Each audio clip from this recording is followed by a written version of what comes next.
Samajwadi party Gautam Buddha नगर नोएडा, उत्तर प्रदेश अध्यक्ष अखिल भारतीय जनमंच महासभा उत्तर प्रदेश आपके बीच में अपनी बहनों के हक के लिए आवाज उठाने के लिए, आपको न्याय दिलाने के लिए, आपके समर्थन में यहाँ बार बार आती हूँ और हर बार आऊंगी जब तक अधिकार नहीं मिलेगा, क्योंकि यहाँ अधिकार थाली में परोस कर नहीं दिए जाते, उनको हमें मांगना पड़ता है और उनके लिए हमें बार बार आवाज उठानी पड़ती है। आज वैसे एक बहुत खुशी का दिन भी है कि एटलीस्ट हम महिलाएं लिस्ट में आए, लेकिन यहाँ बात ओबीसी कॉलम की होती है।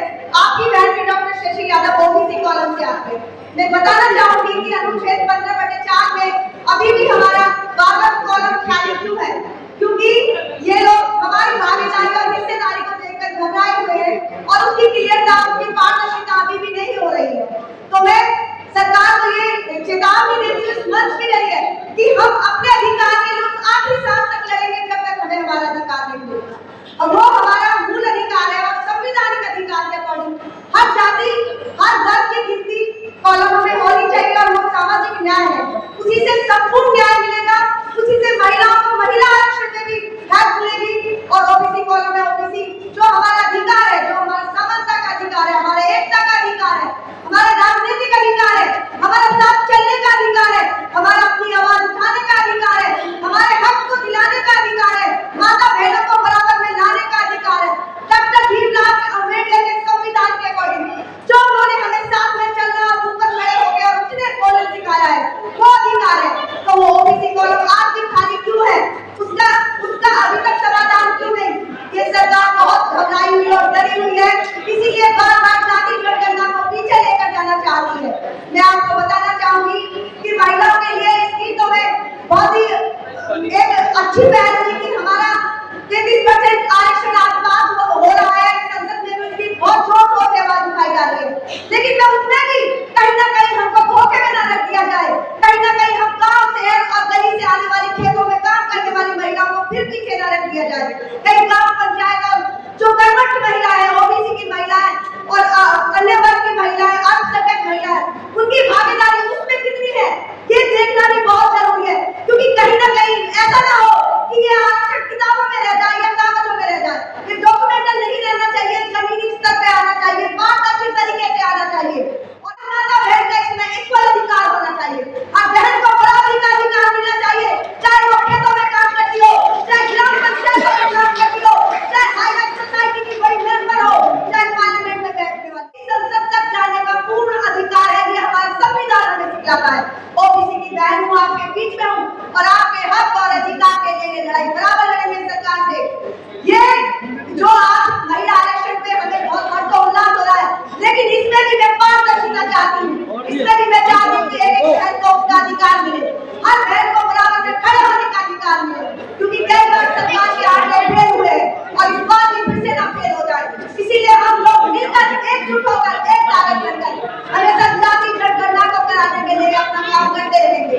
जाति जनगणना होगी तो हमको पता चलेगा, लेकिन हम यहाँ किसी से कुछ ज्यादा मांगने नहीं आए, हम यहाँ किसी से कुछ ज्यादा मांगने नहीं आए, सिर्फ अपना हक मांगने आए हैं।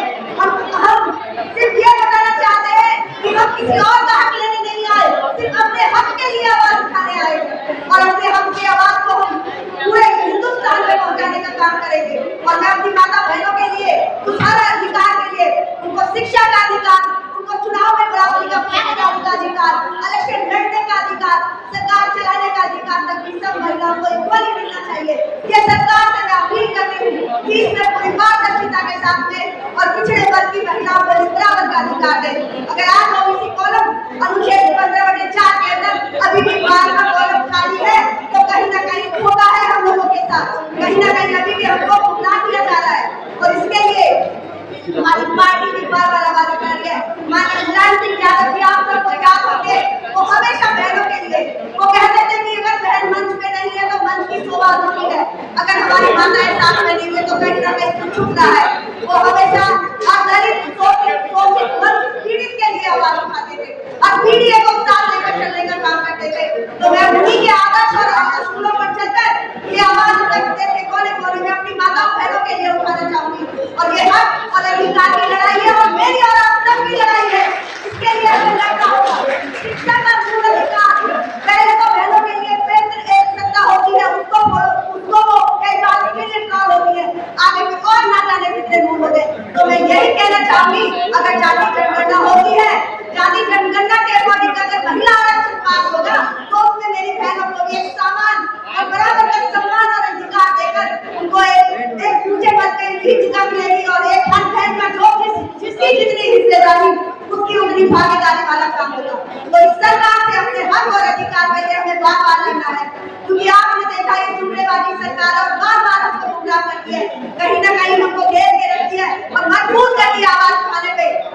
कहती बहनों, एकजुट होकर, एक ताकत बनकर, एक शक्ति बनकर अपने अधिकारों के लिए आपकी सांस तक करो।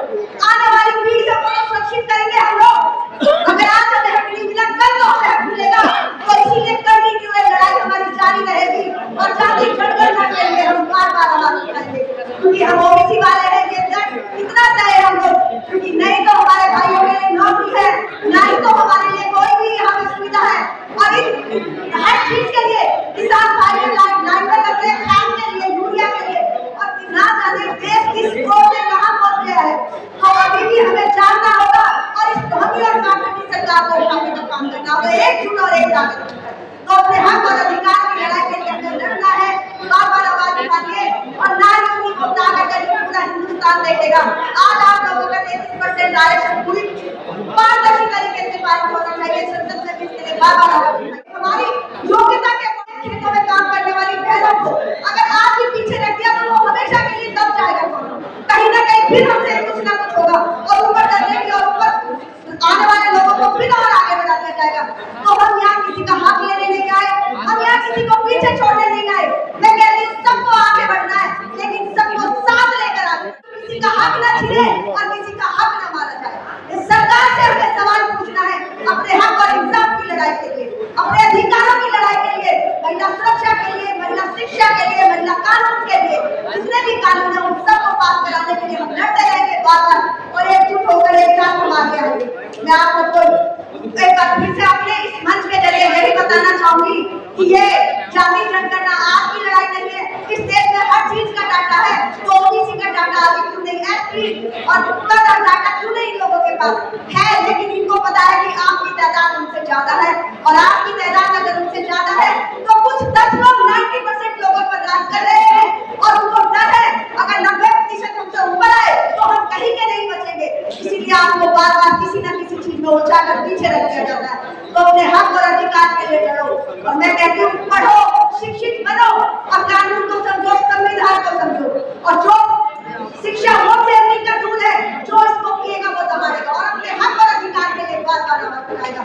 मेरी माताओं बहनों को फिर एक बार कहना चाहूंगी कि आप गाँव से आइए, कोने-कोने तक शिक्षा का दीप ले और हमारी समाजवादी सरकार है हमेशा महिलाओं को बढ़ चढ़ के सम्मान दिया जाता है और हर बार उनकी बात को सुना जाता है और आगे रखा जाता है। तो आपके आज मुझे यहाँ आपके सामने अपनी बात रखने का मौका मिला, इसके लिए मैं अपने अध्यक्ष और तमाम समस्त टीम का धन्यवाद करती हूँ।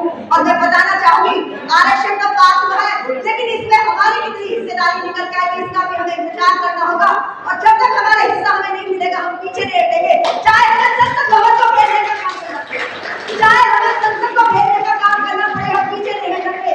हम धरना प्रदर्शन करेंगे, आंदोलन करेंगे, लेकिन ओबीसी और अल्पसंख्यक महिलाओं के लिए भी हम बराबर का आरक्षण चाहते हैं, हम बराबर का सीटें चाहते हैं उनके लिए भी, ताकि वो भी अपने समाज को आगे लेकर आए। क्योंकि ये सरकार, ये हम हिंदुस्तान के अंदर रहते हैं और यह संविधान के नियम लागू होते हैं और संविधान पर हम लोग काम करते हैं।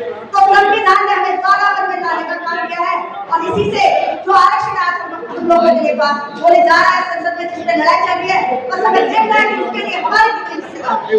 और जाति जनगणना ना कराना इस सरकार की सबसे बड़ी चूक है। उसी को ठगने के लिए नई-नई चीजें सामने लेकर आते हैं, लेकिन आप सशक्त